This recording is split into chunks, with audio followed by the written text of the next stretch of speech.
நான் அவர்கிட்ட ஒண்ணு தான் சொன்னேன். இந்த மௌனராகம் படம் பார்த்தேன். எனக்கு அந்த படம் ரொம்ப பிடிக்கும். அந்த ஒரு ஃபீல்ல எனக்கு நீங்க அமைச்சு கொடுங்க. பண்ணாதீங்கன்னு சொன்னா அதை டெஃபினட்டா நம்ம பண்ணி தானே ஆகணும். அது ஏன் பண்ணக்கூடாது? தமிழ் ஆடியன்ஸ் ஒத்துக்க மாட்டாங்க. அது சொல்ல நீங்க நான் தான் கோவத்துல என்னோட ஒரு அரகன்ஸ்ல இதை பண்ணிட்டேனோ.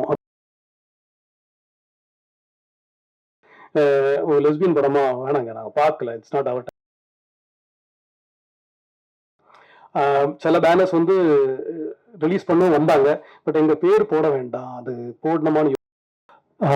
ஃபர்ஸ்ட் ஆஃப் ஆல் இந்த காலை நேரத்துல வந்ததுக்கு எல்லாருக்கும் நன்றி. முதல்ல இந்த படம் உருவான கதையை எவ்வளவு சுருக்கமா சொல்ல முடியுமோ நான் சொல்றேன். ஒரு முற்போக்குவாதியான ஒரு ஒரு நண்பர் என்கிட்ட வந்து ஒரு மியூசிக் வீடியோ ஒன்று பண்ண ஜேபி, ஒரு ஐடியா சொல்லுங்க அப்படின்னு சொன்னாரு. அந்த டைம் நான் என்ன பண்றதுக்கு ரெடியா இருந்தேன், because there is no work.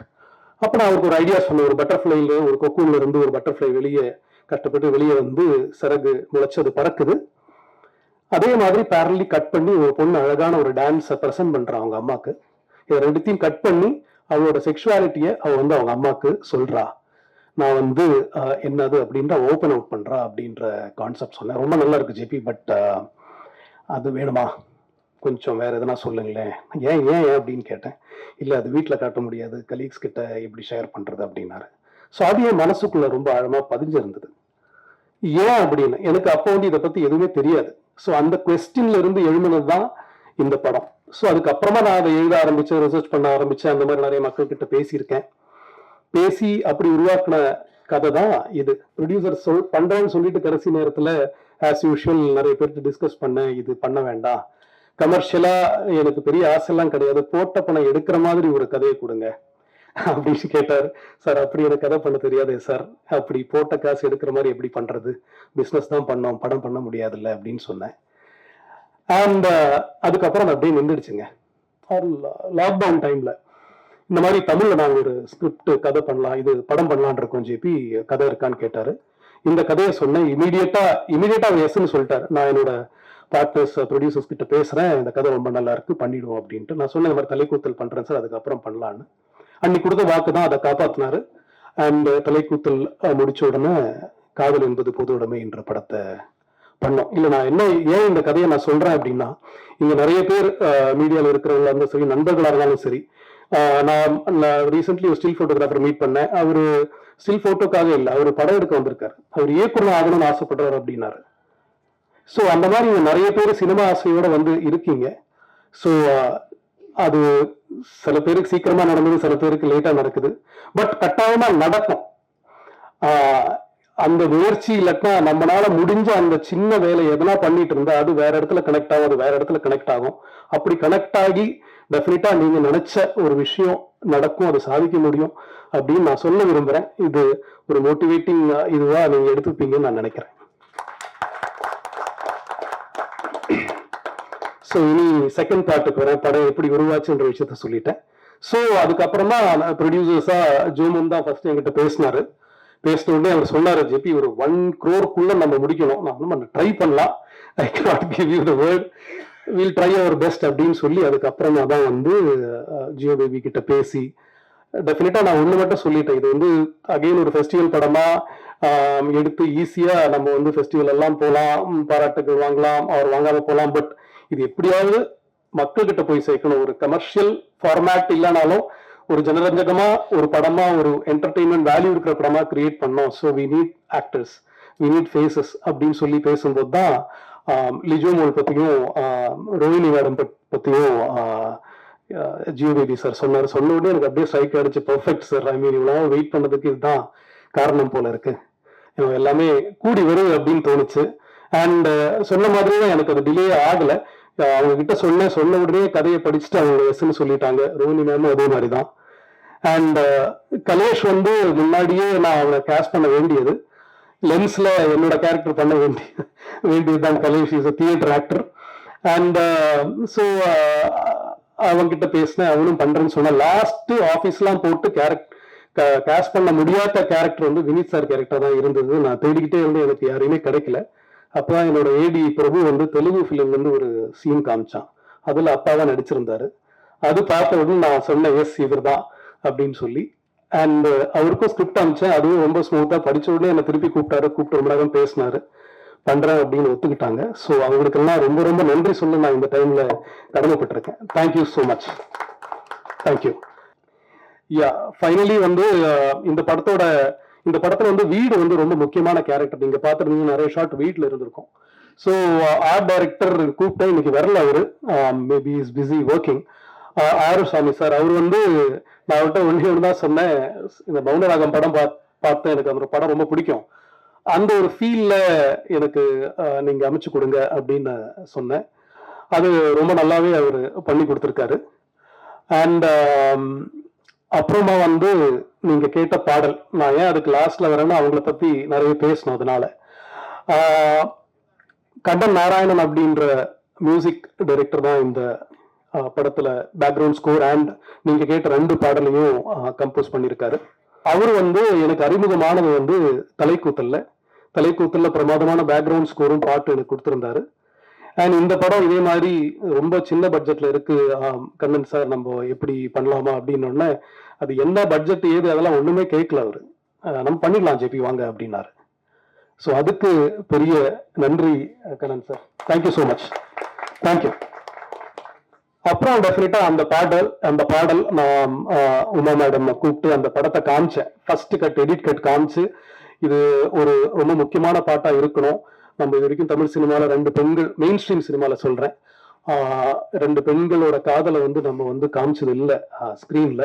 இது ரொம்ப அழகாவும் ரொம்ப கௌரவமாகவும் ரொம்ப பியூட்டிஃபுல்லாகவும் இருக்கணும், எழுதி கொடுங்க அப்படின்னு சொன்னேன். ஸோ அவங்களும் ரொம்ப சிறப்பாக எழுதி கொடுத்துருக்காங்க. Thank you so much. இந்த படத்தை எடுக்கிறது, அதை வந்து ஃபெஸ்டிவல் கொண்டு போறது, அதெல்லாம் ரொம்ப எனக்கு தெரிஞ்சு ஈஸியான விஷயம். நடந்துடும், எப்படியாவது நடந்துடும், அது நம்ம எடுத்துட்டு போயிடலாம். பட் இந்த படத்தை வந்து மக்கள்கிட்ட கொண்டு போய் சேர்க்கறது, ஓடிடி பிளாட்ஃபார்ம்ல விற்கிறது, இந்த மாதிரி விஷயங்கள் இருக்கு இல்லையா, அதுவும் இந்த மாதிரி ஒரு படத்துக்கு ரொம்ப ரொம்ப கஷ்டம். அந்த கஷ்டம் எனக்கு புரிஞ்சுது. ஏன்னா இந்த படத்தை நான் எடுக்கிறதுக்கு வேற ஒரு காரணம் இருக்கு, ஒரு கோபம் தான். ஏன்னா நான் இந்த படத்தை தமிழ்ல பண்ணலாம் அப்படின்னு சொல்லி நான் அப்ரோச் பண்ண நிறைய பேர் தமிழ்ல பண்ணாதீங்க, மலையாளத்துல பண்ணுங்க, இல்லைன்னா ஹிந்தியில பண்ணுங்க அப்படின்னாங்க. அது டெஃபினட்டா நல்லா போகும், எதுக்கு நீங்க ரிஸ்க் எடுக்கிறீங்க, பண்ணாதீங்க அப்படின்னாங்க. எனக்கு அது வந்து ரொம்ப ஒரு தூண்டுதலா இருந்தது. பண்ணாதீங்கன்னு சொன்னா அதை டெஃபினட்டா நம்ம பண்ணி தானே ஆகணும். அது ஏன் பண்ணக்கூடாது? தமிழ் ஆடியன்ஸ் ஒத்துக்க மாட்டாங்க, அது சொல்ல நீங்க யாரு? உங்களுக்கு எப்படி ஆடியன்ஸ் பத்தி தெரியும்? தெரிஞ்ச நீங்க எல்லா படத்தையும் ஹிட் கொடுக்கலாம்ல, தெரிஞ்ச ஆடியன்ஸை புரிஞ்சு கதை எழுதி ஹிட் கொடுக்கலாம்ல, முடியாது இல்லையா? ஸோ எனக்கு அந்த மாதிரி நிறைய கோபங்கள் எனக்குள்ள இருந்தது, யூனோ. பட் இந்த படம் வந்து எடுத்து கோவால ஸ்கிரீன் ஆகிட்டு ரிலீஸ் ஆகலை அப்படின்னும் போது அவங்க எல்லாம் சொன்னது கரெக்ட் தான். நான் தான் கோவத்துல என்னோட ஒரு அரகன்ஸ்ல இதை பண்ணிட்டேனோ அப்படிலாம் எனக்கு நிறைய வாட்டி தோணிருக்கு. கிரியேட்டர்ஸா எல்லாருக்குமே தோணும், we go through a phase where we go through lot of depression and doubts and questions and lot of other things. அப்படி இருக்கும்போது நான் ஆல்மோஸ்ட் கைவிட்டேன். Producers made the film, but அதுக்கப்புறமா சொன்ன மாதிரி டிஸ்ட்ரிபியூட் பண்றதுக்கோ தியேட்டர் கொண்டு வரதுக்கான அந்த ஒரு பவரும் அந்த ஒரு பொசிஷனா இல்லாம இருந்த ஒரு சிச்சுவேஷன். ஓடிடி பிளாட்ஃபார்ம்ஸ் எல்லாருமே சொல்லிட்டாங்க கிளீனா, நீங்க ரிலீஸ் பண்ணிட்டு வாங்க, ஆடியன்ஸ் ரெஸ்பான்ஸ் எல்லாம் தான் நாங்க வாங்கிக்கிறோம் அப்படின்னு சொல்லிட்டு. ஸோ அவங்களும் டைரக்டா வாங்க மாட்டேன்னு சொல்லிட்டாங்க. என்ன பண்றதே தெரியல. டோட்டலா டவுனா இருக்கிற டைம்ல ஒரு ஏஞ்சல் மாதிரி எங்க இருந்தும் சொல்லுவாங்கல்ல, நம்ம நம்பிக்கை வச்சுக்கிட்டு இருந்தா அது நடக்கும் அப்படின்னு சொல்லுவாங்க இல்லையா, ஒரு ஏஞ்சல் மாதிரி சடன்லி ஒரு நாள் கலேஷ் கூப்பிடுறான் என்ன. எல்லார்கிட்டையும் நாங்க படத்தை காமிக்கலாம் ட்ரை பண்ணிருக்கோங்க, ஒரு லெஸ்பியன் படமா வேணாங்க, நாங்க பார்க்கல, it's not our type of film, வேணாமே. சில பேனர்ஸ் வந்து ரிலீஸ் பண்ணவும் வந்தாங்க, பட் எங்க பேர் போட வேண்டாம், அது போடணுமான்னு யோசிக்கிறோம் அப்படின்னு வந்தாங்க. இதெல்லாம் நடந்து முடிஞ்சு கலேஷ் கூப்பிட்டு இந்த மாதிரி சொன்னா, தனஞ்சயன் சார் படத்தை ஆல்ரெடி பார்த்துட்டாரு. நான் பார்த்துட்டாரா? எங்க பார்த்தாரு? இல்ல அவர் பார்த்துட்டாரு, படம் பிடிச்சிருக்கு, இந்த மாதிரி பண்ணலாமான்னு கேட்டாரு. என்ன கலேஷ் சொல்றீங்க? அப்போ நான் சொன்னேன், அது எனக்கு பெரிய நம்பிக்கையில் இதே மாதிரி கூப்பிட்டு ஏதாவது சொல்ல போறாங்க, இல்ல நீங்க போய் மீட் பண்ணுங்க அப்படின்னாரு. இல்ல எனக்கு தினசாரியும் தெரியும், பட் நம்ம எப்படியும் மிஸ் பண்ணிட்டோம் அவரை, சரி போய் மீட் பண்ணலான்னு மீட் பண்ணேன். தென் அவர் வந்து சொன்னாரு, நான் ஃபுல்லா பண்றேன் ஜேபி, எடுத்து பண்றேன், எனக்கு படம் ரொம்ப பிடிச்சிருந்தது அப்படின்னு. எனக்கு ஷாக்கிங்கா இருந்தது. நான் கொஞ்சம் I didn't believe it initially, but then yes, அவர் சொன்ன மாதிரியே இமீடியட்டா நான் ப்ரொடியூசர்ஸை கால் பண்ணேன், கனெக்ட் பண்ணேன், அக்ரிமெண்ட் முடிஞ்சது. அண்ட் சொன்ன மாதிரியே ரொம்ப சிறப்பா இது வரைக்கும் பண்ணிட்டு இருக்காரு. ஆல்மோஸ்ட் படத்தை பற்றி நிறைய பேருக்கு தெரியும், ரீச் ஆகிருக்கு. அண்ட் அதுக்கப்புறம் கொஞ்சம் சேஞ்சஸ், எடிட், நிறைய கரெக்ஷன்ஸ் எல்லாம் வந்தது. அதுக்கப்புறம் மியூசிக்கை திருப்பி ஒரு ரீவர்க் பண்ணோம். அதுக்கு எல்லாமே கொஞ்சம் கூட முகம் சுளிக்காம ஒரு எடிட்டர், மியூசிக் டைரக்டர், அப்புறமா சவுண்ட் டிசைன் ஆனந்த், அவனை எடிட்டர் கால் பண்ணாலே அவன் வந்து என்ன அப்படின்னு ஒரு லோ வாய்ஸ்ல தான் பேசுவான். இல்லை ஒர்க் அப்படியா, சரி ஓகே பண்ணலாம் அப்படின்னு சொல்லி எல்லாருமே ஃபுல்லா அவங்களோட இது கொடுத்துருக்காங்க. அதே மாதிரி திடீர்னு பாட்டு, ஒரு பாட்டு தான் இருந்தது படத்துல, இன்னொரு பாட்டு வேணும் அப்படின்னு சொன்னா அது ஒரு மியூசிக் வீடியோ கிரியேட் பண்ணலாம், லிரிக்கல் வீடியோ கிரியேட் பண்ணலாம்னு சொல்லி நானும் ஆனந்தும் அதுக்கு மியூசிக், நானும் சாரி கண்ணன் நாராயணன் கூட உட்காந்து மியூசிக் கிரியேட் பண்ணி அதோட ஒரு லிரிக்கல் வீடியோ நீங்க பார்த்தது முழுக்க முழுக்க கிரியேட் பண்ணது டேனி தான். இந்த யூனோ ஸோ எல்லாருமே சேர்ந்து பேஷனேட்டா இப்போ வந்து February 14th வரைக்கும் கொண்டு வந்துட்டோம். அண்ட் இன்னொரு எனக்கு ரொம்ப பெருமையா இருக்கிற விஷயம்னா என்னோட லென்ஸ் தலைக்கூத்தல் அதுக்கு எதுக்கும் கிடைக்காத ஒரு பெரிய யூனோ என்ன சொல்றது விசிபிலிட்டி இந்த படத்துக்கு இருக்கு. இந்த படம் எதுவுமே நடக்காது நினைச்சு நான் உட்காந்துட்டு இருந்தேன். ஆக்சுவலா ஐ மீன் கையில இருந்து போயிடுச்சு நினைச்சு உட்காந்து டைம்ல இவ்வளவு போஸ்ட், இவ்வளவு பேனர் அண்ட் ஆடியோ லான்ச் ஃபங்க்ஷன்ல நான் திங்க் இந்த ஃபர்ஸ்ட் டைம் பேசுறேன் இந்த மாதிரி ஒரு